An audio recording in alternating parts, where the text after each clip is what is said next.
Itu tujuan Yesus. Berdarah-darah Yesus di tengah-tengah Bani Israel untuk menyadarkan Bani Israel agar Bani Israel menerima dirinya sebagai utusan Tuhan. Salam satu Tuhan.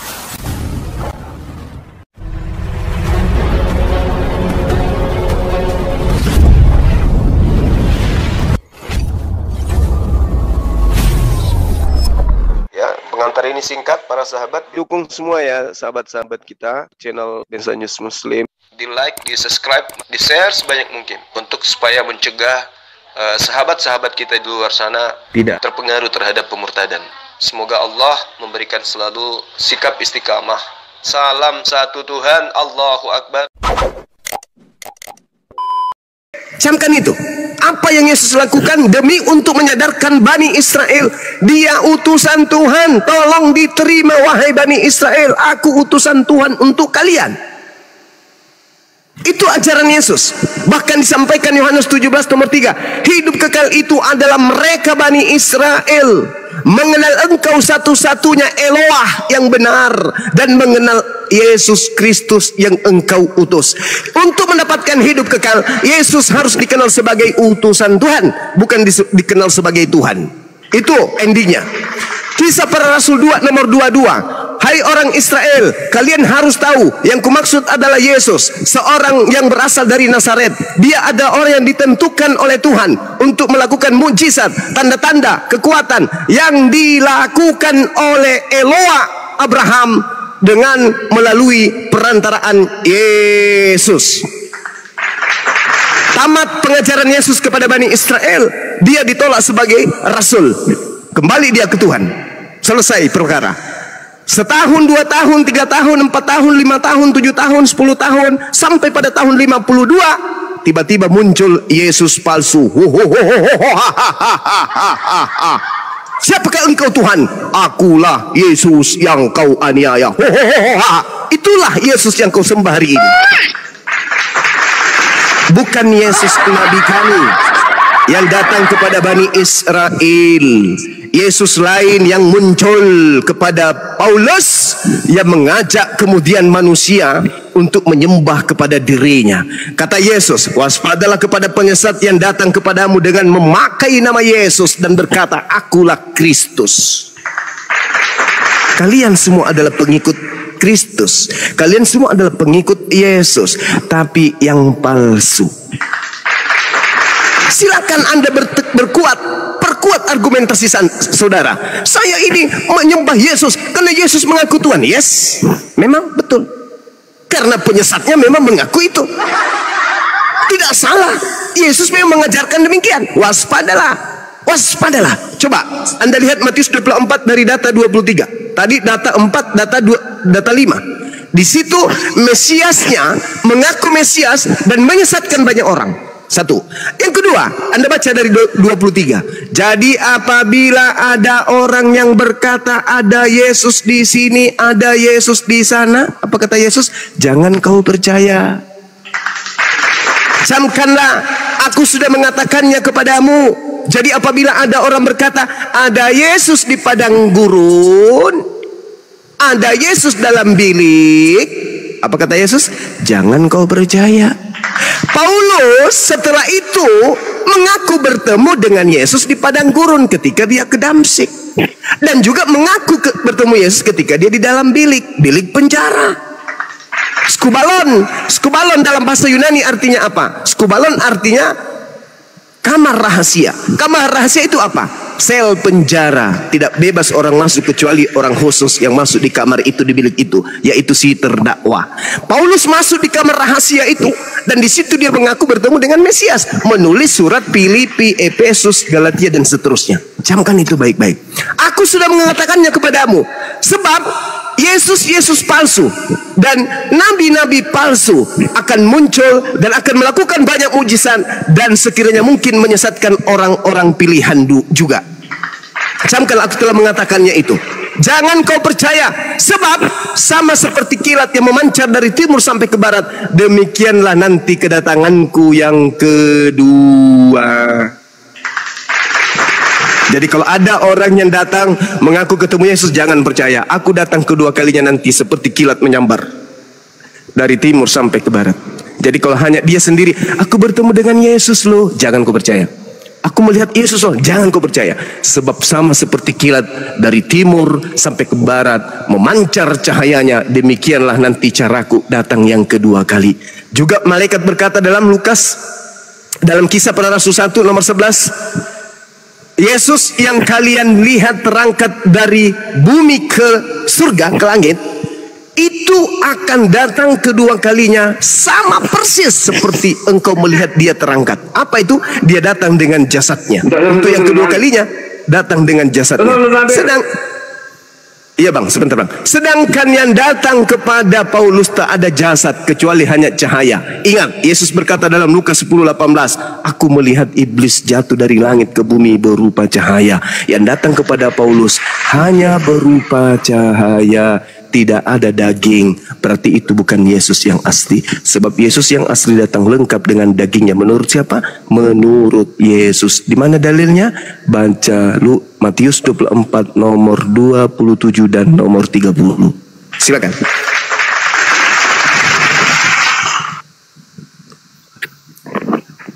Oke. Ada begitu banyak ayat yang dipaparkan oleh Bang Suma, itu sangat luar biasa ya.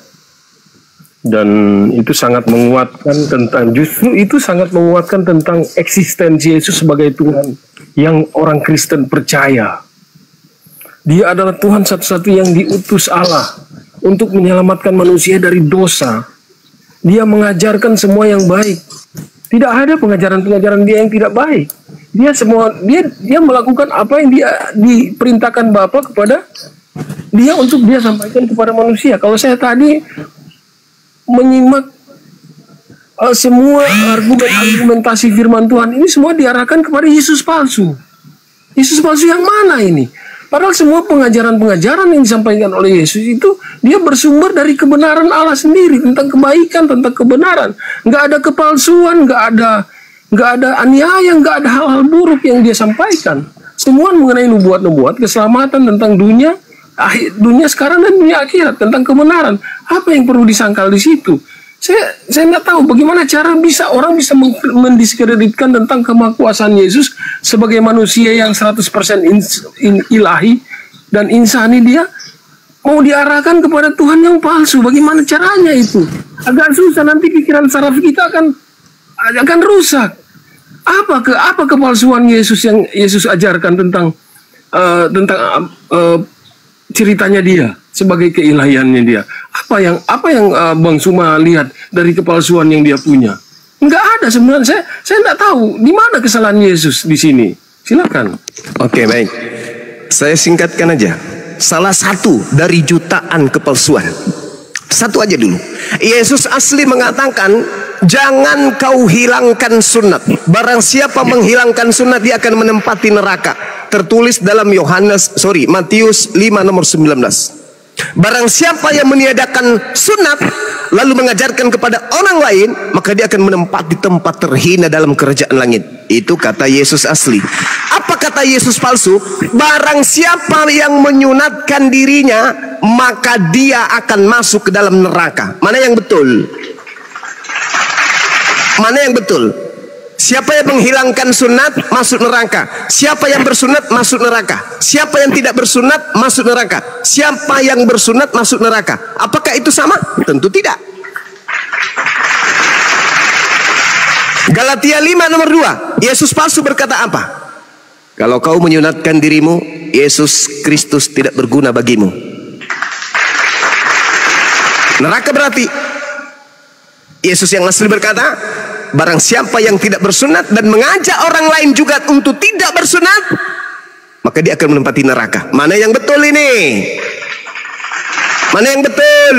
Yesus yang satu mengatakan barang siapa yang tidak bersunat dan mengajarkan orang lain juga untuk tidak bersunat, maka dia akan menempati neraka.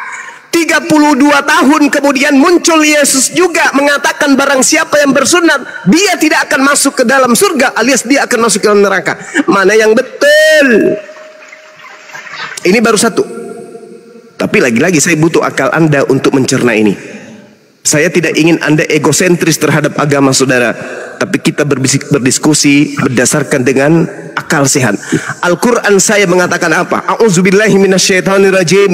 Wa inna minhum lafariqal yalwuna alsinatahum bil kitaba litahsabuhu minal kitaba wa ma huwa minal kitaba wa yaquluna huwa min indillah wa ma huwa min indillah wa yaquluna 'alallahil katsiba wa hum ya'lamun. Dan sungguh di antara mereka orang-orang kafir niscaya ada segolongan yang memutarbalikkan lidahnya membaca kitab agar kamu menyangka bahwa yang mereka baca itu sebagian daripada kitab, padahal itu bukan dari kitab, dan mereka berkata itu dari Allah padahal itu bukan dari Allah. Mereka mengatakan hal dusta terhadap Allah padahal mereka mengetahui.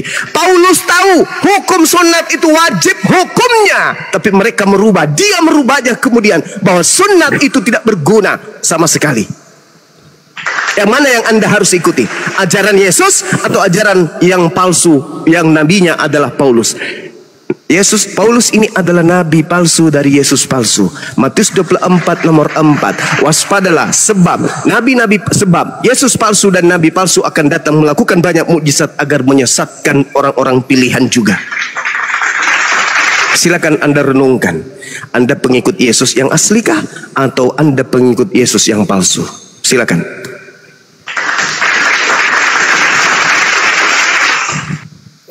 Ya, saya lebih menarik sekali pemaparannya. Yang jelas pasti bahwa kalau kita orang Kristen, mengapa sudah nggak perlu lagi sunat? Karena Tuhan adalah satu kelengkapan daripada pengendapan hukum Taurat. Gak ada gunanya kita sunat, yang penting kita itu sunat hati kalau orang Kristen itu. Menajiskan kita itu adalah apa yang keluar dari kita ucapkan, kan? Dalam hal ini pengganti sunat itu adalah kehidupan kita yang baik, hati kita yang perlu disunat, bukan kemaluan kita. Kita sudah nggak pakai nih. Memang perjanjian lama itu Taurat itu penting, tapi Yesus adalah penggenapan. Dia sudah tidak lagi, kan tadi kan Bang Suma sudah bilang nggak ada guna lagi sunat, kan? Kalau ada Yesus kan sudah jelas tadi ayatnya. Saya sudah tidak tahu ayatnya di mana yang disebutkan tadi. Tidak ada gunanya lagi sunat, kan? Dengan untuk apa kita lakukan sunat? Ya itu sendiri Bang Suma sudah jelaskan yang dibacakan tadi. Jadi benar-benar kita sudah nggak pakai lagi. Ya artinya sunat bukan satu lagi hal yang esensi bagi kita untuk kita datang kepada Tuhan, diselamatkan. Bukan berarti sunat itu menggantikan, tapi Yesus sendiri sebagai darahnya ya di kayu salib sudah menjadi korban bagi kita. Kalau kita sekarang sudah ada baptisan, sudah ada baptisan pengganti sunat yang mengakui Yesus sebagai Tuhan, ya itulah sudah cukup. Dengan kita membersihkan diri kita sendiri, dibaptis masuk ke dalam air, itu kan pengganti sunat kita, kan? Jadi ya kalau misalnya Yesus sendiri yang bukan merubah, tapi dia menyempurnakan sunat itu dengan dirinya sendiri sebagai korban di kayu salib, kan? Itu yang dimaksudkan saya rasa. Silakan. Oke, Bung. Rupanya Anda harus banyak mempelajari kitabnya orang Yahudi. Yang disebut sunat hati itu adalah tunduk melaksanakan setiap perintah Elohim. Perintahnya sunat kulub. Orang yang bersunat hatinya sudah pasti ikut. Tidak sombong dia terhadap perintah Tuhan. Bagaimana mungkin Anda mengatakan sunat hati? Ngerti nggak sunat hati? Sunat hati itu adalah tidak mengikuti keinginan hati, tetapi memotong nafsu, syahwat kita, keinginan duniawi kita untuk berserah diri kepada perintah Tuhan. Perintah Tuhan ya sunat. Maka sunat. Apa kata Yesus? Di dalam Lukas 16 nomor 17, lebih mudah langit dan bumi lenyap daripada hukum sunat itu dibatalkan. Lagi-lagi Anda menentang Yesus, bukan? Kenapa? Karena Anda mengikuti Yesus palsu. Bagi kami yang tak ada lagi yang kayak begitu-begitu. Yes, thank you. Anda sedang memproklamirkan ajaran iblis yang datang mengaku sebagai Yesus. Wa ikhwanuhum yamuddunahum fil ghayyi tsumma la yuksirun. Saudara iblis adalah orang kafir. Orang kafir adalah penolong iblis demi untuk menyelamatkan manusia agar durhaka kepada Tuhan pencipta langit dan bumi. Anda sedang menguatkan argumentasi iblis agar manusia membangkang terhadap perintah Tuhan. Dengan iblis datang mengaku sebagai Yesus, separuh dari penduduk bumi tertipu. Dikiranya yang datang itu Yesus, padahal Yesus palsu. Padahal sesungguhnya Yesus sudah menasihatkan muridnya, waspada kepada Yesus palsu yang datang dan menyesatkan banyak orang. Apa bukti sesatnya? Coba, Tuhan mengatakan, barang siapa yang menghilangkan sunat, Kisah Kejadian 17 nomor 14, maka bunuhlah, karena dia telah membatalkan perjanjian kekalku. Itu perintah Tuhan. Apa perintah utusan Tuhan? Yesus. Matius 5 nomor 19, barang siapa yang menghilangkan sunat dan mengajarkan kepada orang lain, maka dia akan menempati neraka. Itu ajaran utusannya. Bahkan Yesus sebagai utusan Tuhan mengatakan, lebih mudah langit bumi lenyap daripada hukum Taurat setitik itu hilang, daripada sunat itu dibatalkan. Tapi Paulus, karena dia merasa ada Tuhan di belakangnya, yaitu Yesus, mengatakan kepada pengikutnya, wahai pengikutku, barang siapa di antara kalian bersunat, maka Yesus Kristus yang datang kepadaku di padang gurun itu tidak berguna bagimu. Emang? Tapi kalau kamu ikuti, jangan bersunat, maka Yesus Kristus yang adalah makhluk halus yang datang di belakang Paulus itu berguna bagimu. Apa itu? Membantu kamu sesat, membantu kamu supaya kau menjadi Kristen, membantu kamu supaya kau tidak menyembah pencipta langit dan bumi, tetapi menyembah angan-angan, yaitu antara Yesus manusia 100% dan Tuhan 100, bukan 100%. Itulah yang terjadi hari ini. Coba Anda renungkan tuh. Anda mengatakan memang bagi kami, ya iya, karena kalian pengikut Yesus palsu. Tapi Yesus asli apa yang dikatakan? Lebih mudah langit dan bumi lenyap daripada satu titik dari hukum Taurat batal. Lebih mudah langit, bumi lenyap daripada sunat itu batal. Pertanyaannya, apakah langit dan bumi sudah lenyap? Belum. Berarti belum batal sunat? Yes, belum. Makanya sampai hari ini orang Yahudi bersunat. Ada anaknya lahir hari ini, hari ke-8 sunat. Kenapa? Karena itu perjanjian kekal Tuhan. Tiba-tibanya datang Yesus palsu. Akulah Yesus. Tinggalkan semuanya itu. Aku akan mengutusmu, mengajarkanmu segala apa yang kau mau akan aku beri. Itu janjinya tuh. Itu janji Yesus yang datang kepadanya, kepada Paulus dan pengikutnya. Jadi cobalah Anda renungkan, Anda pikirkan, apakah betul Yesus berkata akan datang Yesus palsu? Yes. Apakah itu sudah terjadi? Sudah. Mana orang banyak yang disesatkan? Kristen namanya. Pembuktiannya, bisa tidak orang Kristen masuk ke bait sucinya orang Yahudi? Tak bisa. Tapi anehnya, Kristen ini mengaku pengikut Yesus orang Yahudi, tapi mereka nggak boleh masuk ke bait sucinya orang Yahudi. Aneh kan? Orang Kristen ibadah Minggu, dari mana ilmunya? Sedangkan Yesus ibadahnya hari Sabtu. Dari mana ilmunya hari Minggu? Dari situ kita sudah lihat. Yesus dan pengikutnya tidak makan babi, Kristen makan babi. Dari mana ini ilmunya? Yesus dan pengikutnya menyembah Eloah, Abraham, Ishak dan Yakub. Kristen menyembah kepada anak orang, makhluk yang datang kepada Paulus. Dari mana ilmunya? Sama enggak? Enggak sama. Jadi Yesus yang asli, pengikutnya Yudaism, orang-orang suci yang mengkuduskan dirinya, yang ibadahnya hari Sabat, tidak makan babi, mereka kemudian mengkuduskan jasad mereka, diri mereka dan juga bait suci mereka. Sedangkan pengikut Yesus palsu bernama Kristen makan sebuah makanan yang diharamkan dan yang dipersembahkan kepada dewa-dewa, dan juga ibadahnya hari Minggu, hari penyembahan sandai dewa matahari. Sama enggak? Enggak sama. Jadi mana penyesat itu? Dan apa nama kelompoknya? Penyesatnya adalah Yesus palsu dan nama kelompok pengikutnya adalah Kristen. Silakan Anda bantah dengan dalil. Silakan. Ya, tadi bicara sudah ada beberapa tema yang saya lihat sudah terangkat di sini mengenai sunat, terus pindah di tentang hari Sabat, tentang waktu untuk orang Sabat, dan kemudian ada tadi tentang kenajisan, makanan-makanan yang najis. Ada 3 hal yang saya pikir di situ agak berat juga untuk dijawab. Tapi satu hal yang saya percaya bahwa kita percaya sunat, tadi Pak Bang Musuma sudah mengatakan bahwa sunat adalah tanda perjanjian ya, antara Allah dan manusia. Itu betul.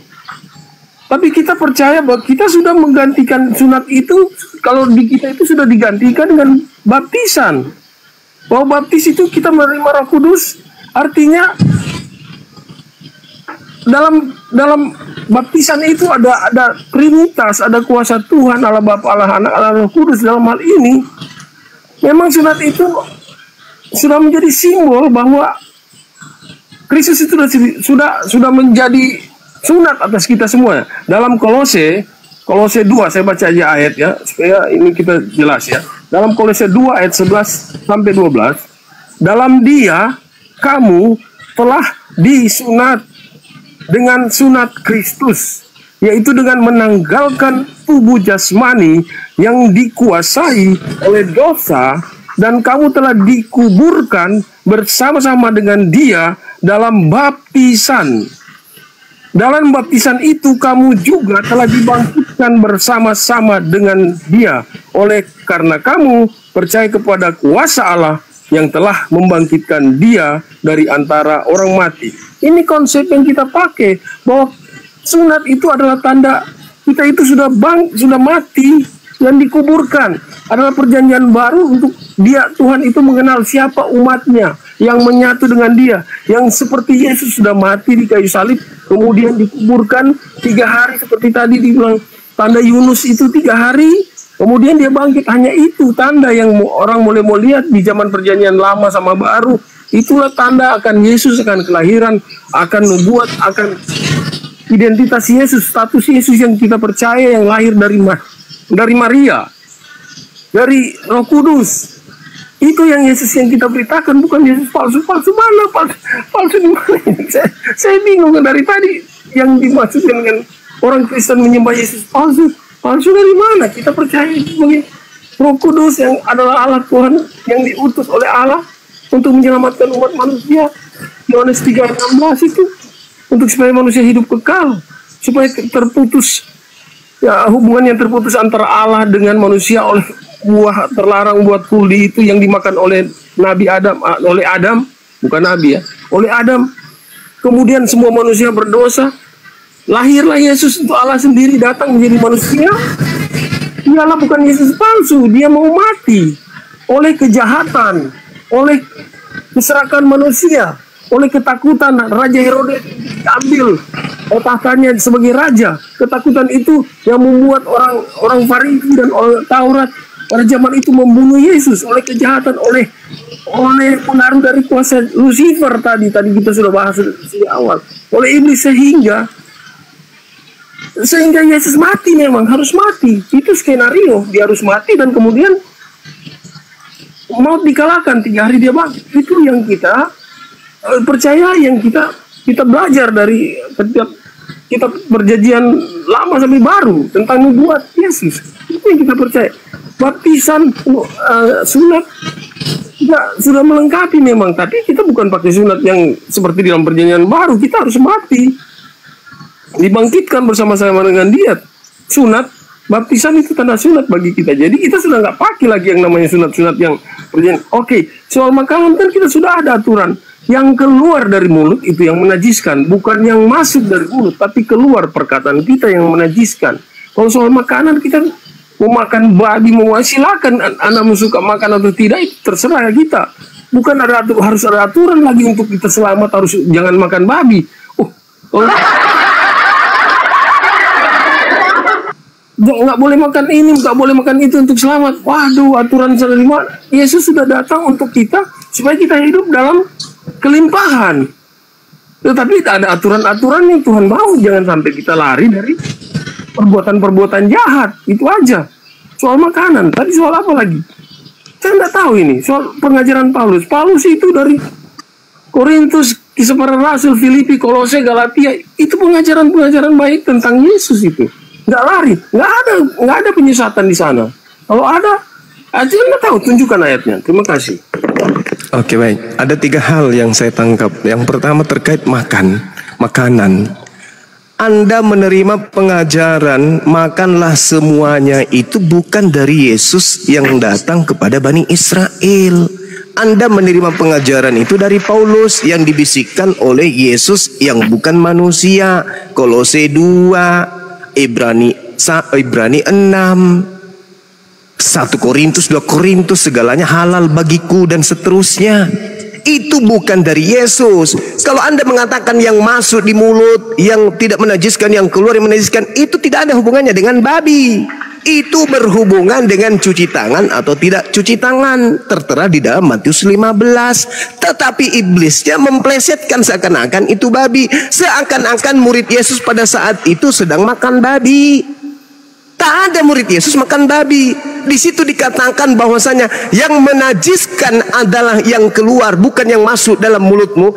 Itu tertulis di Matius 15. Tidak ada hubungannya dengan makan babi, makan anjing, makan kera, makan biawak, padahal pararan dan seterusnya. Nggak ada hubungannya dengan itu.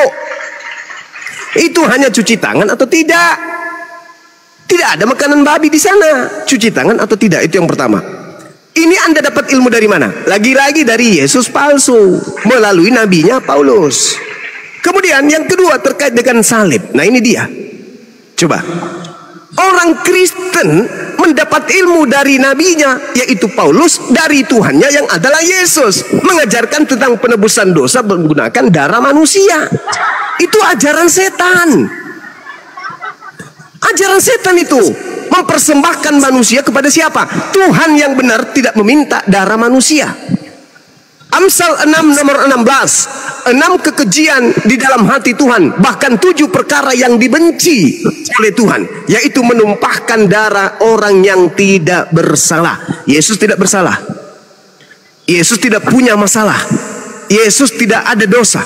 Jangan kau tumpahkan darahnya, sebab itu adalah satu kekejian dan hal yang sangat dibenci oleh Tuhan. Amsal 6 nomor 16. Kata Tuhan, jangan kau membunuh Yesus, sebab aku tidak akan pernah membenarkan Kristen. Karena orang benar jangan kau bunuh, orang yang tidak bersalah jangan kau bunuh. Keluaran 23 nomor 7 sampai nomor 8. Jangan kau bunuh Yesus, itu perintahnya. Kata Yesus orang benar, jangan kau bunuh orang yang benar, jangan kau bunuh orang yang tidak bersalah, sebab aku Tuhan tidak akan membenarkan orang-orang berdosa. Kalau di Kristen, bunuhlah orang benar agar Tuhan membenarkan orang-orang yang berdosa. Lucu kan? Dibalik-balik. Itulah pekerjaan Yesus palsu yang datang kepada nabinya Paulus untuk mengajarkan kepada umatnya Kristen.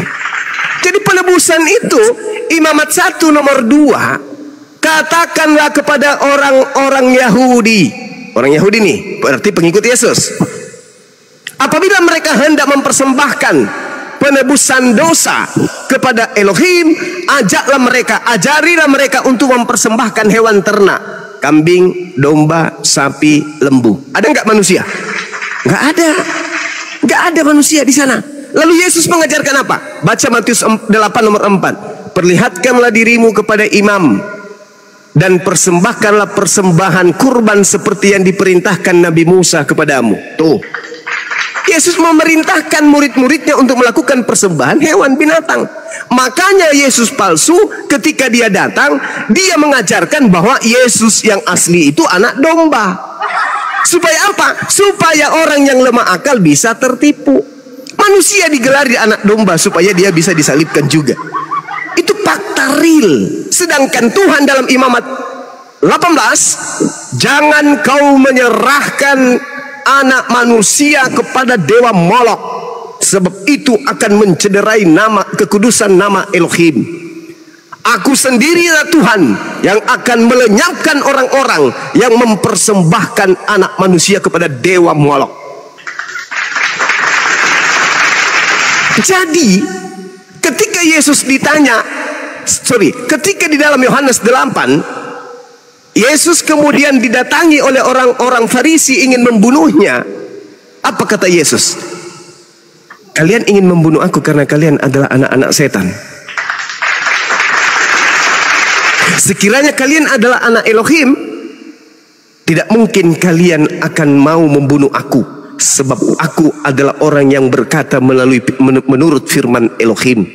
Tetapi karena kalian bukan anak Elohim, kalian adalah anak setan, maka kalian ingin membunuh aku. Jadi yang membunuh Yesus dan yang mengimani pembunuhan terhadap Yesus itu semuanya adalah anak-anak setan. Tengok tadi yang pertama saya katakan, angkatan jahat menginginkan adanya kebangkitan pada hari ketiga. Orang Kristen menganggap kebangkitan hari ketiga adalah keselamatan bagi mereka. Itu adalah tanda angkatan jahat. Coba, yang terakhir terkait dengan baptis, Bung. Yesus itu sekalipun tidak pernah membaptis satu manusia pun. Yohanes Pembaptis hanya membaptis dalam nama Bapa. Tidak pernah Yohanes Pembaptis membaptis dalam nama Bapa, Anak, dan Roh. Tidak pernah itu. Sejak kapan kemudian ada pembaptisan dalam 3 pribadi? Sejak adanya makhluk yang keluar dari goa, yaitu goa yang ditempati jasad pengganti Yesus milik Yusuf Arimatea. 3 hari kemudian keluar. Markus 16:12. Yesus menampakkan diri kepada mereka dalam rupa yang lain. Dari mana Markus tahu kalau itu adalah Yesus dalam rupa yang lain? Ayo, dari mana dia tahu? Padahal yang keluar dari kubur itu adalah sudah bukan Yesus asli. Yang mengajarkan pergilah ke seluruh dunia. Anda baca, Anda mengambil di dalam Matius 28 nomor 19 tadi. Itu sudah pasti itu. Anda mengambil dari sana. Matius 28 nomor 19, pergilah ke seluruh dunia, baptislah dalam nama Bapa, Anak, dan Roh. Itu bukan Yesus. Yang keluar dari kubur itu bukan Yesus. Apa buktinya? Baca Yohanes 12 nomor 31. Yang keluar dari kubur itu adalah iblis. Yohanes 14 nomor 30, aku memang harus pergi, sebab penguasa dunia ini telah datang, dan iblis sedikit pun tidak berkuasa atas diriku. Yohanes 12 nomor 31, penguasa dunia yaitu iblis akan dilemparkan keluar. Keluar dari mana? Keluar dari kubur. Jadi yang keluar dari kubur itu siapa? Iblis yang datang mengaku Yesus, yang mengajarkan kemudian pergilah ke seluruh dunia, jadikanlah muridku, jadikanlah seluruh bangsa menjadi muridku. Itu bukan Yesus, tetapi iblis. Ingat Bung, ini tolak ukurnya. Pelan-pelan, dengarkan saya pelan-pelan. Yesus berkata di dalam Yohanes 17 nomor 8, segala firman yang engkau berikan kepadaku telah aku sampaikan kepada mereka. Segala firman telah aku sampaikan kepada mereka. Semua firman telah aku sampaikan kepada mereka. Ada tidak di antara semua firman itu yang mengatakan pergilah ke seluruh dunia, jadikanlah seluruh bangsa menjadi muridku? Ada tidak? Tidak ada. Itu adalah perkataan-perkataan yang muncul setelah Yesus terangkat ke langit. Segala firman yang engkau berikan kepadaku telah aku sampaikan kepada mereka, dan mereka telah menerimanya, dan mereka percaya dengan pasti bahwa engkaulah yang telah mengutus aku. Seluruh firman yang Yesus terima dari Tuhannya setelah disampaikan kepada muridnya Bani Israel muridnya percaya bahwa Yesus adalah utusan Tuhan. Titik.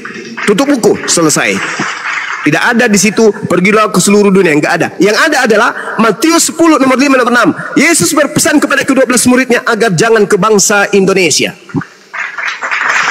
Matius 15 nomor 24, aku diutus hanya kepada domba yang hilang dari umat Israel. Kunci itu terangkat Yesus ke langit. Waspadalah, akan datang Yesus penyesat. Hari ketiga kemudian berjalan sosok manusia keluar dari kubur. Takak.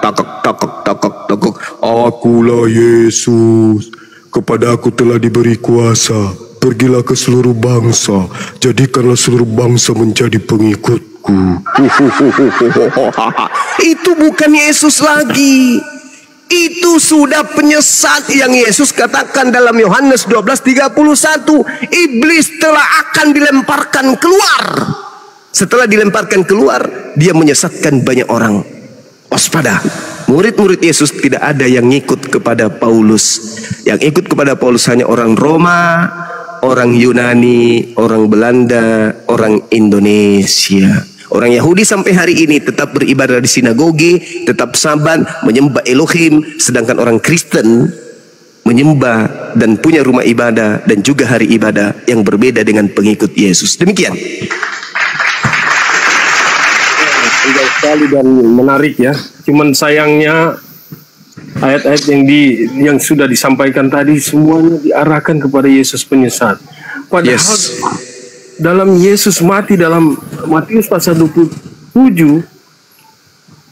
kalau kita baca Matius pasal 27 ayat 45, udah jelas ceritanya mulai dari jam 12 malam kegelapan meliputi seluruh daerah itu sampai jam 3. Kira-kira jam 3 berserulah Yesus dengan suara nyaring, Eli, Eli lama sabatani, artinya Allahku, Allahku mengapa engkau meninggalkan aku? Mendengar itu beberapa orang yang berdiri di situ berkata, ia memanggil Elia. Dan segeralah datang seorang dari mereka yang mengambil bunga karang, mencelupkannya ke dalam anggur asam, lalu mencucukkannya kepada sebatang bulu dan memberi Yesus minum. Tetapi orang-orang lain berkata, jangan. Baiklah kita lihat apakah Elia datang untuk menyelamatkan dia. Yesus berseru pula dengan suara nyaring, lalu menyerahkan nyawanya. Dan lihatlah tabir bait suci terbelah dua dari atas sampai ke bawah, dan terjadilah gempa bumi dan bukit-bukit batu terbelah, dan kuburan-kuburan terbuka dan banyak orang kudus yang telah meninggal bangkit.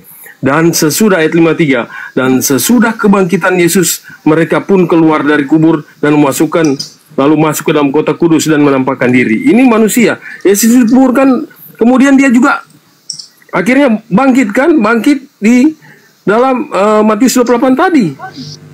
Dia bangkit dan sayangnya ada dusta mahkamah agama sampai hari ini. Kebangkitan Yesus itu tidak dipercayai karena memang betul bahwa berhasil dusta mahkamah agama dalam pasal 29 ayat 11. Kalau berita tentang memberitakan Injil udah jelas, nggak ada Yesus palsu memberitakan, pergilah, ajarkanlah, baptislah ke seluruh bumi. Nggak ada Yesus palsu yang mau bilang pergilah, baptislah, carilah orang-orang sesat yang tidak mau melakukan hal yang benar, yang nggak mau percaya Yesus. Dia nggak akan mungkin mengatakan itu. Tapi setelah dia katakan kepadaku telah diberikan segala kuasa di sorga dan di bumi, karena itu pergilah, jadikanlah semua bangsa.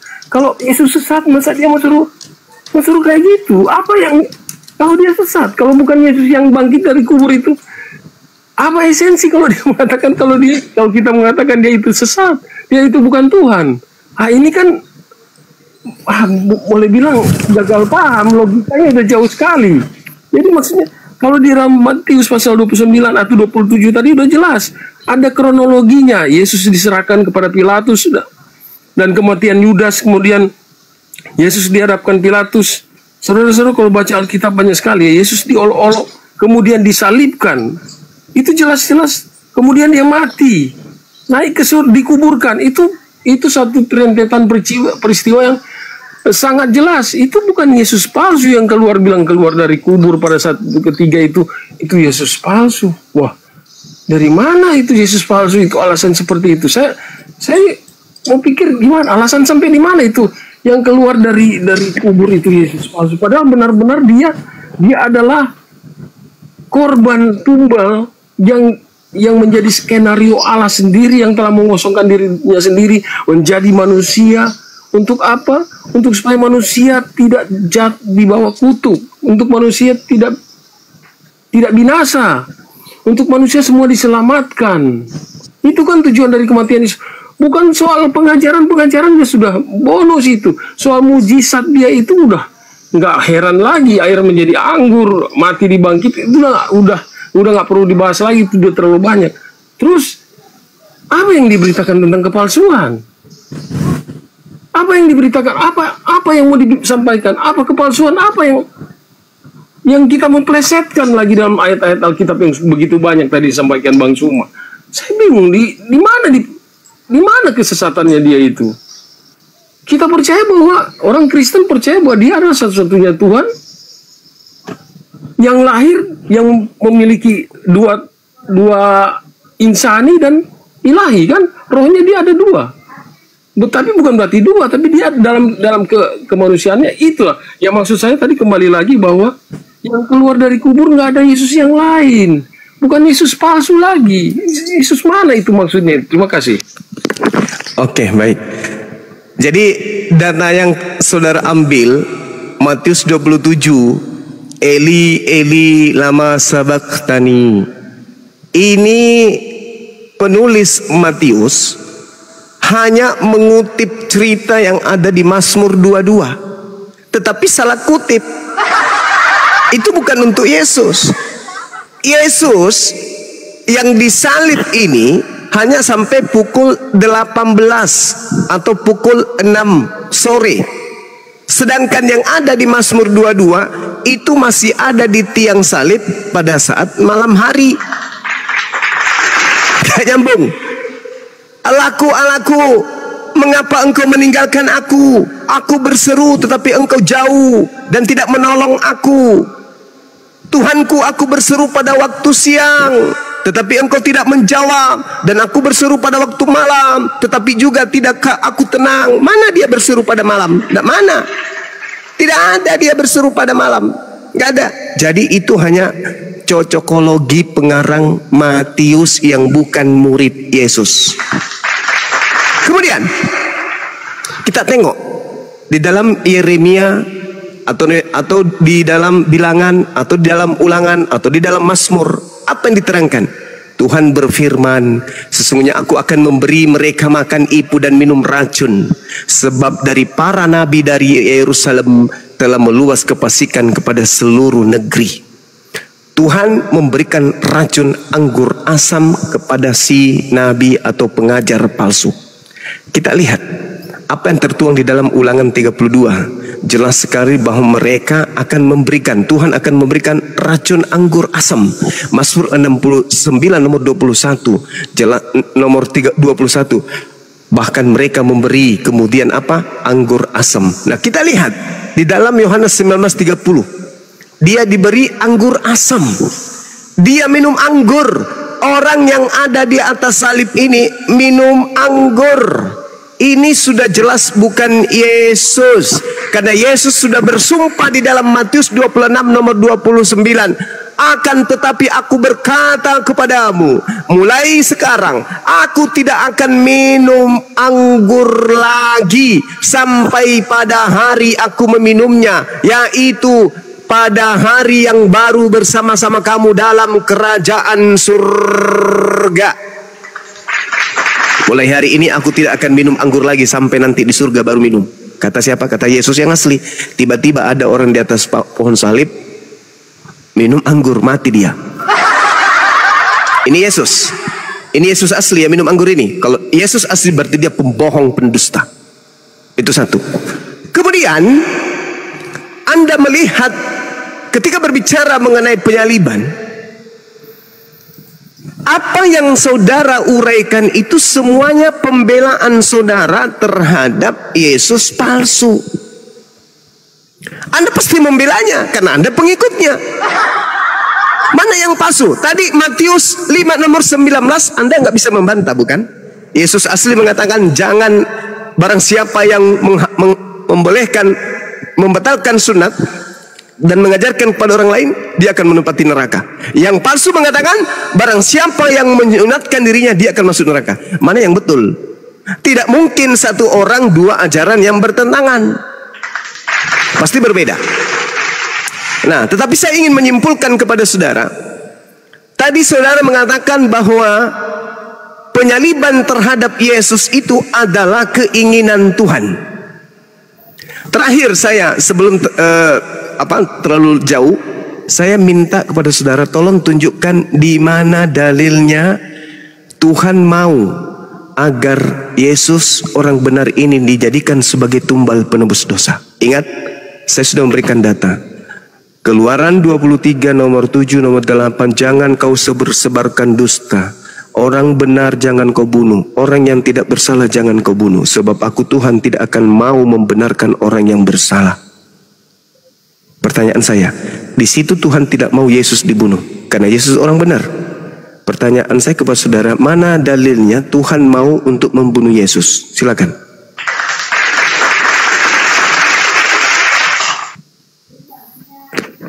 Ya, Saya mencoba menjawab dengan sederhana ya, bahwa beda ya, peraturan hukum manusia dengan hukum Tuhan itu beda. Maksud saya bukan beda begini. Maksud saya adalah hukum positif yang berlaku bagi kita sekarang dan di zaman perjanjian lama baru itu berbicara tentang komunitas manusia itu. Tapi yang dimaksud dengan Allah mengaruniakan anaknya Yesus Kristus itu menjadi penebusan bagi manusia, menjadi korban bagi manusia, itu inti esensi daripada Injil keselamatan. Keselamatan kepada seluruh bumi, untuk supaya dosa di seluruh bumi itu diambil semuanya, ditanggung di bawah kaki di bawah salib Kristus. Kematian Kristus adalah tumbal yang paling sempurna bagi Allah untuk menyelamatkan manusia. Itu aja sih. Tadi pertanyaannya saya agak lupa juga tadi, tapi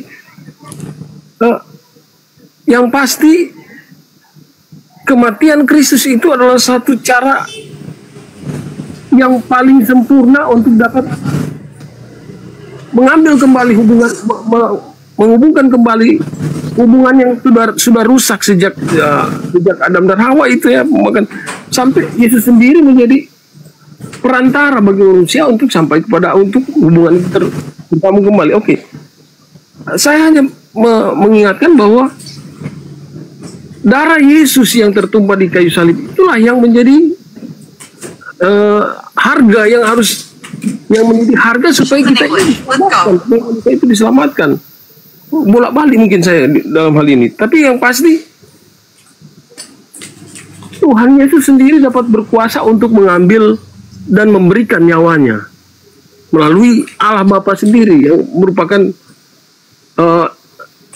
keilahian Allah itu ada di dalam Yesus sendiri. Jadi bukan berarti dia itu dibunuh atau apa, tapi dia sendiri yang benar-benar yang mau menderita menjadi manusia untuk supaya kita semuanya yang percaya diselamatkan. Itu aja mungkin. Bisa agak sedikit lupa itu pertanyaannya tadi gitu. Terima kasih. Iya. Saya minta dalil. Kan di dalam kitabnya orang Yahudi jelas tuh. Kan Yesus ini utusan Bapa. Kata Bapa, janganlah engkau menyebarkan kabar bohong. Janganlah engkau membantu orang yang bersalah dengan menjadi saksi yang tidak benar. Janganlah engkau turut-turut kebanyakan orang melakukan kejahatan. Dan dalam memberikan kesaksian mengenai sesuatu perkara, janganlah engkau turut-turut kebanyakan orang yang membelokkan hukum. Itu perintah Tuhan. Keluaran 23 nomor 7 nomor 8. Harus kau jauhkan dirimu dari perkara dusta. Orang yang tidak bersalah dan orang yang benar tidak boleh kau bunuh. Berarti larangan membunuh Yesus.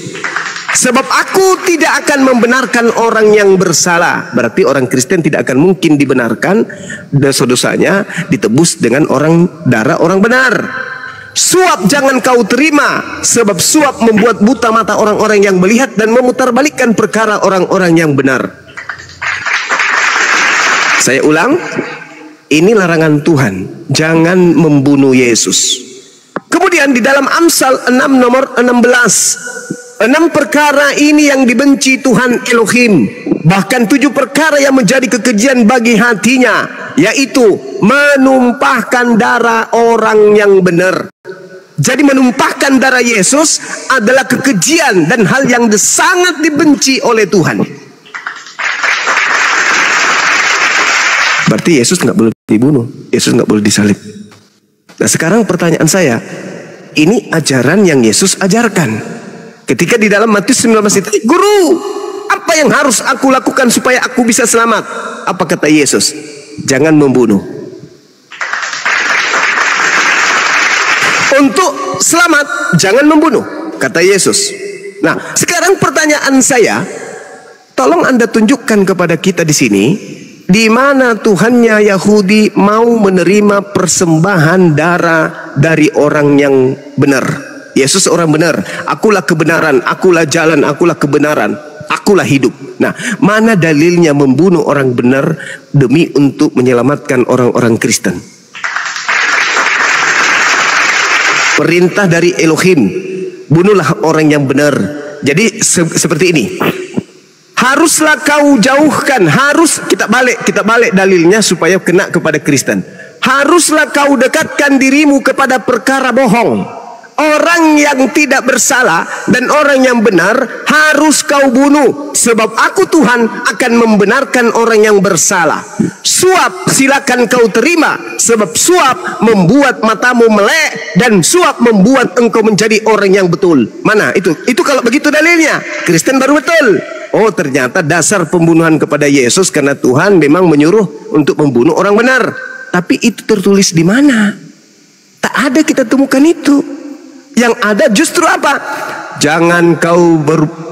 Haruslah kau jauhkan dirimu dari perkara dusta. Orang yang tidak bersalah, orang yang benar tidak boleh kau bunuh, sebab aku tidak akan membenarkan orang-orang yang bersalah. Kristen, orang bersalah dibenarkan, dosa-dosanya dihapuskan. Orang-orang bersalah ini dengan membunuh orang benar. Kebalik. Saya ulang pertanyaan saya. Kalau Kristen bukan ajaran Yesus palsu, tolong tunjukkan kepada kita, kepada dunia, Tuhannya orang Yahudi yang dipanggil Bapa oleh Yesus memerintahkan agar anaknya yang benar ini dibunuh demi untuk menyelesaikan dosa-dosa para pendosa Kristen. Silakan. Ya, berarti saya ini tinggal mengulang aja. Dunia punya hukum. Keluaran pasal 20 juga sudah ada, jangan membunuh, jangan berzina, jangan mencuri. Itu hukum positif yang berlaku bagi kita sampai hari ini juga, kita masih pakai juga, jangan membunuh, jangan mencuri. Itu hukum positif. Tapi kalau anak manusia, Yesus datang ke dunia, memang dia harus dibunuh. Dalilnya? Ya artinya, coba ya. Silakan. 1 Korintus pasal 11 ayat. Itu yang kubilang, pasti ajarannya dari Yesus yang palsu. 1 Korintus itu bisikan Yesus palsu. Yang saya minta dalil Tuhan. Dalil Tuhan, jangan dalil Yesus palsu. Dalil Tuhan. Kita hanya percaya, kita tahu bahwa Yesus datang. Yohanes ayat 16 pasti sudah keluar kepala. Macet internasional. Pasti sudah di luar kepala. Ayo saudara, mana dalilnya? Nah, begitu besar Yesus datang ke dunia harus mati untuk kita. Mana dalilnya? Tunjukkan. Itu dalam Yesaya pasal 53 ayat 5 juga, dia terhitung dari segala pemberontak. Memang dia harus disalibkan. Mana dalilnya? Mana dalilnya? Dalil saudara, dalil. Saya menghargai saudara. Saya minta dalil supaya kita tidak diskusi asal ngomong. Dalil juga yang jelas, kematian Yesus di Golgota itu dibunuh oleh pemerintahan Romawi waktu itu, oleh Herodes. Kematiannya itulah yang menjadi tumbal untuk kita, untuk menjadi tumbal bagi manusia. Allahu Akbar, Masya Allah. Tidak boleh membunuh manusia. Hukum positifnya nggak boleh. Tetapi kalau Allah, kalau Yesus tidak mati, justru skenario penyelamatan Allah kepada manusia gagal. Kalau tidak Kristen imani, sabar. Kalau Kristen tidak imani pembunuhan terhadap Yesus, maka gagallah Yesus palsu. Yesus palsu gagal mendoktrin manusia. Mana dalil? Dia benar mati, tetapi pada hari ketiga kan maut dikalahkan, dia bangkit. Nah itu tidak Yesus. Ada perintah Bapa, Pak Jiwa. Tidak ada perintah Bapa. Tapi untuk menyelamatkan kita manusia loh. Gimana ceritanya? 6 perkara yang dibenci dan bahkan 7 kekejian dalam hatinya, yaitu mempersembahkan atau menuncurkan darah orang yang tidak bersalah. Versi yang berbeda, itu versinya dunia itu, tapi versi Allah tidak bisa. Yesus berkata dalam Lukas 24. Dia membuat peraturan, dia sendiri adalah penggenapan akan Taurat, dia sendiri juga jadi korban untuk kita manusia diselamatkan. Oke. Itu ajaran yang Anda dapatkan ini dari mana? Saudara, ajaran yang barusan ini dari mana? Iya, dia harus menyerahkan. Inilah tubuhku yang diserahkan bagimu. Anda dapat ilmu itu dari mana? Ya, kita percaya bahwa Yesus mati untuk dosa kita kan. Ya, itu ilmunya dari mana? Dosa dihapus dengan darah manusia itu di mana ilmunya? Ilmunya di mana, Bang? Bicara tentang pengorbanan Yesus di kayu salib. Saudara, ilmunya di mana? Membunuh manusia adalah menebus dosa. Bukankah membunuh manusia melahirkan dosa? Ya, tapi kan ini versi yang berbeda lain ini. Nah, mana dalilnya? Mana dalilnya? Kan harus berpatokan kepada Elohim. Mana dalil Elohim? Baca dalil, harus buka di Matius lagi. Ya, Matius itu bukan dalil Elohim itu. Ya. Silakan Bung, silakan. Ya, kita hanya percaya bahwa kalau kita baca dari Kejadian sampai Wahyu, bahkan dari Perjanjian Lama, bahwa nubuat Yesus harus mati di kayu salib. Tidak ada itu di Perjanjian Lama, itu nggak ada.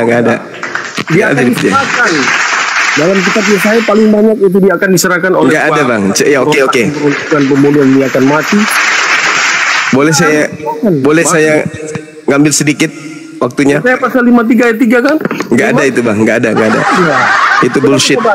Itu bullshit. Itu hanya tipu-tipu gereja-gereja supaya orang semakin sesat. Nggak ada itu. Mari kita lihat Bung ya. Dengarkan saya baik-baik. Kita baca Yohanes 11, termasuk apologet pemula yang ada di bawah. Dengarkan ini. Ini keadaan. Saya minta maaf juga ya. Saya sudah ditunggu orang ini. Minta maaf, ini ada tamu ini. Minta maaf. Oke. Baik Bang, baik. Terima kasih. Baik semua ya. Terima kasih saudara Jiwa Baru telah diskusi dengan baik.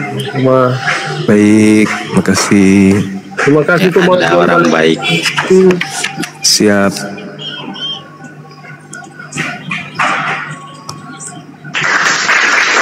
Silakan dilanjut Bang Juma. Ya boleh ya teman-teman.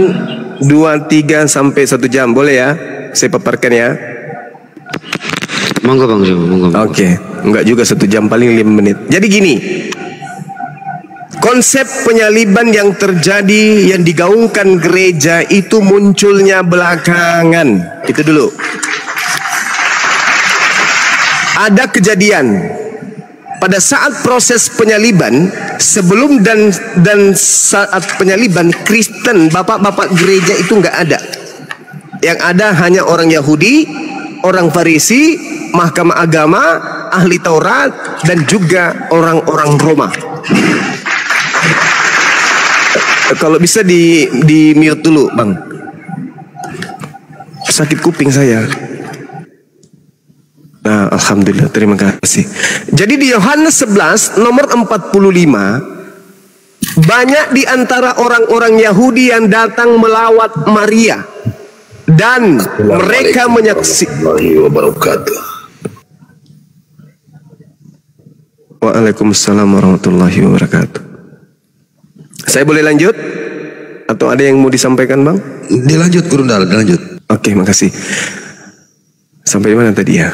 Banyak orang Yahudi yang melawat Maria dan mereka menyaksikan sendiri yang diperbuat oleh Yesus, dan mereka yang melihatnya kemudian percaya kepada Yesus. Ini dulu. Yesus melakukan mukjizat-mukjizat dan orang yang melihatnya percaya kepada Yesus kemudian. Tetapi di antara orang yang melihatnya, ada yang pergi kepada orang-orang Farisi dan menceritakan kepada mereka apa yang sedang diperbuat oleh Yesus. Mereka bercerita. Setelah mereka bercerita, imam-imam kepala dan orang-orang Farisi kemudian panik sepanik-paniknya, lalu memanggil mahkamah agama untuk berkumpul. Mereka kemudian rapat musyawarah seketika.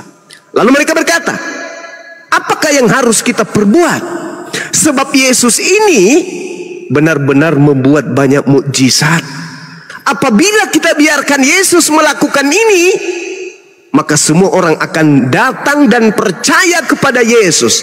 Dan apabila itu terjadi, maka orang-orang Roma akan datang dan akan merampas tempat suci kita dan bangsa kita. Saya ulang sahabat-sahabat sekalian. Apabila kita biarkan Yesus begini terus melakukan mukjizat banyak, orang-orang akan semakin percaya kepada dia. Dan kalau itu terjadi, bahaya. Orang Roma akan datang merampas tempat suci kita ini dan akan merampas tempat dan merampas bangsa kita. Gimana dong sekarang?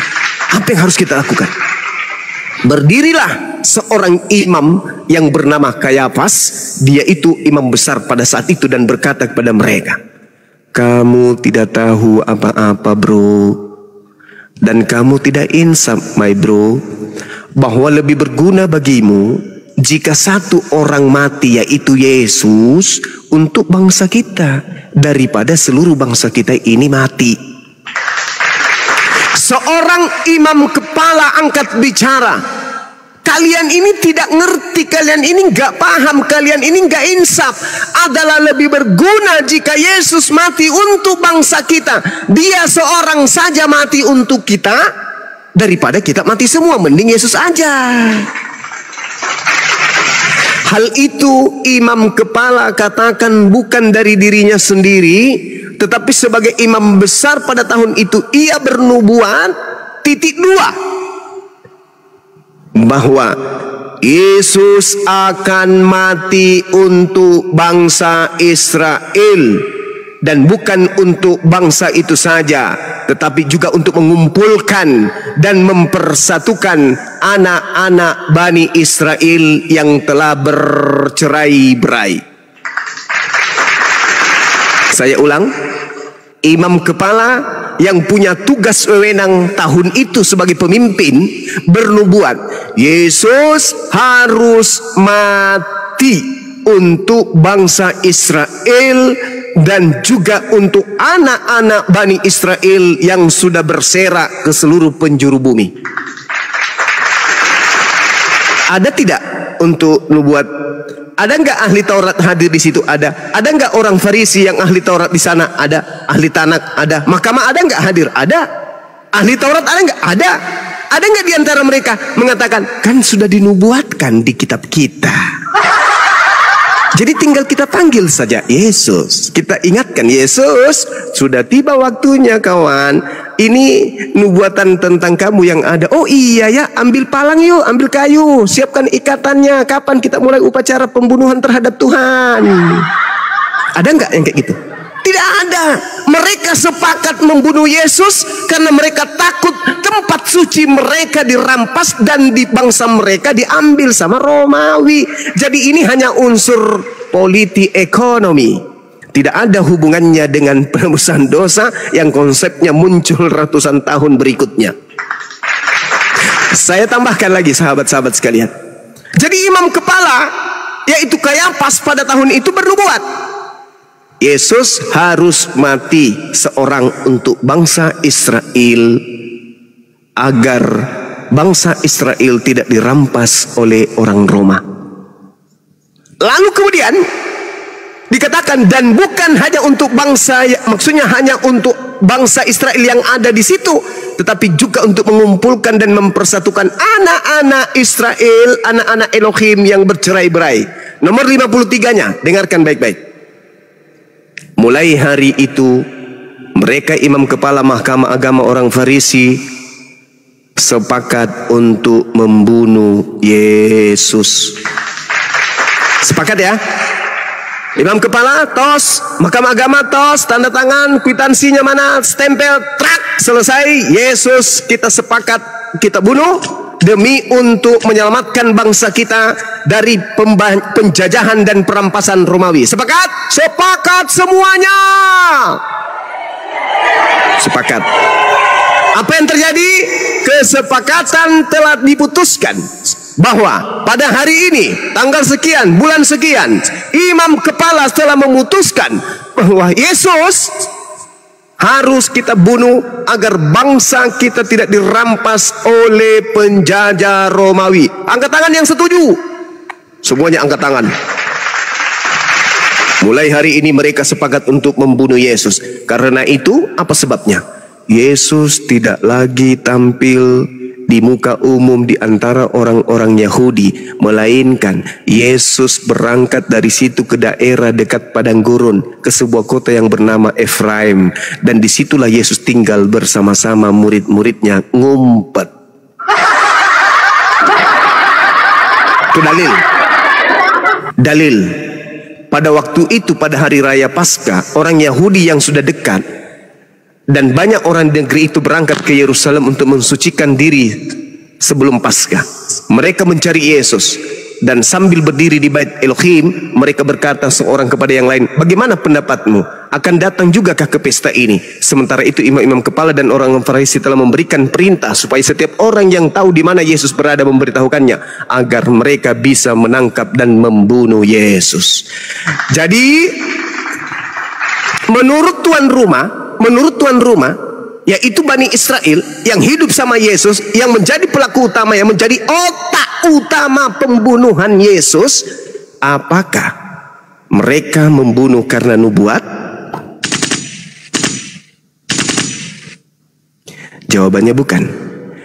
Apakah mereka membunuh untuk dosa waris? Jawabannya bukan. Apakah mereka membunuh untuk orang-orang Kristen? Bukan. Bukan sama sekali. Mereka membunuh karena mereka takut bangsa mereka dirampas oleh Romawi. Itu kesimpulan akhir. 2 menit. Kesimpulan akhir. Ketika mereka sudah sepakat, apa yang mereka lakukan? Mereka membuat kesaksian palsu. Pokoknya kita harus bunuh dia apapun caranya. Maka di dalam Matius 26 nomor 4 mereka melakukan tipu muslihat. Nomor 59 mereka melakukan kesaksian palsu. Markus 14 nomor 1 mereka melakukan siasat tipu muslihat dan kesaksian palsu. Untuk apa? Untuk membunuh Yesus. Agar apa? Agar dosanya, agar bangsanya tidak terampas oleh Roma dan Yunani. Maka tersungut-sungutlah kemudian orang-orang itu datang kepada Yesus. Nah ini dia. 1, 2, 3. Hot, tangkap. Yes. Sorry, lepas. Gak jadi ditangkap. Kenapa sih kalian ini? Ada apa sih kalian? Ngapain kalian ribut? Hei, aku ini adalah orang yang mengucapkan firman Tuhan. Apa sebabnya kalian ingin membunuh aku? Karena tidak ada dalam diri kalian itu firmanku. Di mana tertulis itu, saudara-saudara? Yohanes 8. Kita lihat apa yang tertulis di dalam Yohanes 8 ini. Yesusnya mengatakan bahwa orang-orang Yahudi ingin membunuhnya dikarenakan orang Yahudi yang menangkapnya pada saat itu tidak memperoleh firman di dalam dirinya. Jadi bullshit kalau pembunuhan itu berdasarkan dosa waris. Saya bacakan biar lebih bagus. Dikatakan gini, aku tahu bahwa kamu adalah keturunan Abraham, tetapi kamu berusaha untuk membunuh aku. Kenapa kau berusaha membunuh aku? Karena firmanku tidak beroleh di tempat kamu. Andai saja benar tuduhan Kristen bahwa ada nubuat untuk Kristen, untuk Yesus, berarti mereka yang ingin membunuh Yesus adalah orang-orang yang noise sekali, adalah orang-orang yang membawa firman untuk menggenapi firman itu. Tapi apa kata Yesus? Kamu ingin membunuhku justru karena tidak ada nubuat di dalam dirimu, tidak ada firman di dalam dirimu, sehingga kamu ingin membunuh aku. Apa yang kulihat dari Bapa, itulah yang kukatakan. Dan yang demikian juga kamu perbuat apa yang kamu dengar dari bapakmu, yaitu iblis. Jawab mereka kepadanya, kepada Yesus, Bapa kami adalah Abraham. Yesus menimpali, jikalau sekiranya kamu adalah anak-anak Abraham, tentulah kamu mengerjakan pekerjaan yang dikerjakan Abraham. Tetapi apa sebaliknya yang kamu kerjakan? Yaitu justru berusaha membunuh aku. Berarti Yesus sudah membantah nubuat-nubuat akal-akalan yang dibangun oleh gereja Kristen. Itu nubuatan. Itu sudah dinubuatkan. Padahal Yesus sendiri mengatakan, jika engkau adalah anak-anak Abraham, tentu engkau akan mengerjakan pekerjaan Abraham. Tetapi yang kamu lakukan justru adalah untuk berusaha membunuh aku.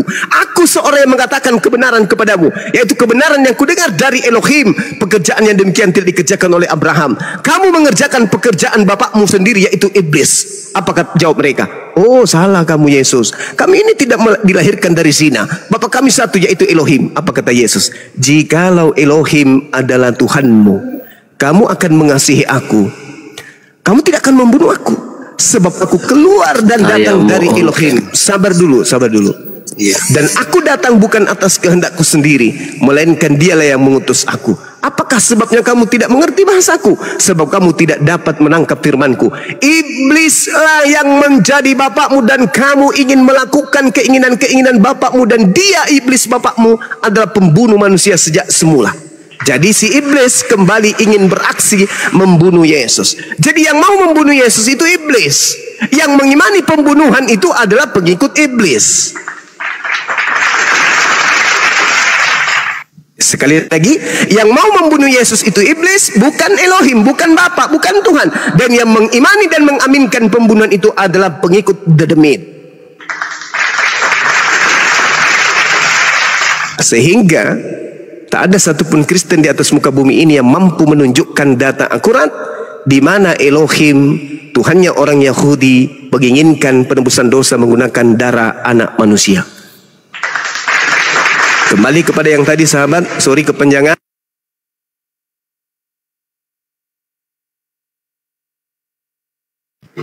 Ya, kena tumbak lagi. Ngapain Abigail? Mau ngapain? Ya Abigail mau mualaf, mau syahadat hari ini. Dia yang numbak Bang Juma itu. Emang anak-anak setan ini emang kurang ajar. Kan nggak bisa cepat, repot-repot lagi. Aku kan naikin Kristen tuh tadi, naikin 2 tuh. Nggak ada yang nyapa di atas. Bukan nggak ada Baji, nggak enak mau motong sebenarnya.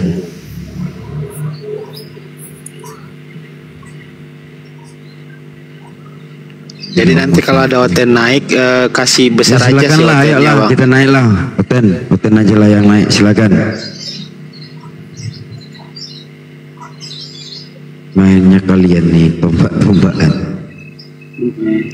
Nah, anak setan nih itu. Tak periksa di Bang Juma naik lagi. Mana Bang? Nggak ada. Ya kenapa Miguel? Nggak ngapain kau di sini? Pak, kenapa Abigail ketawa-ketawa? Buka mute-nya Abigail. Apa alasanmu ketawa-ketawa? Kalau orang ketawa-ketawa tanpa alasan itu apa namanya? Oke sahabat-sahabat, saya kira sudah kesimpulan akhir tadi ya, bahwa ada 2 Yesus. Yesus yang adalah Nabi yang datang kepada Bani Israel yang kita sebutkan dalam Al-Quran, Nabi Isa alaihissalam, dan juga Yesus yang Yesus nubuatkan sendiri di dalam Matius 24 nomor 4, nomor 5, nomor 23 sampai 27 dan juga nomor 30, Lukas 21 nomor 8 sampai nomor 12. Saya kira begitu, silakan diambil alih sahabat-sahabat sekalian. Saya harus siap-siap melakukan satu kegiatan. Terima kasih sudah diterima di sini, sahabat John Jelembeleng, saudaraku, dan juga yang lain.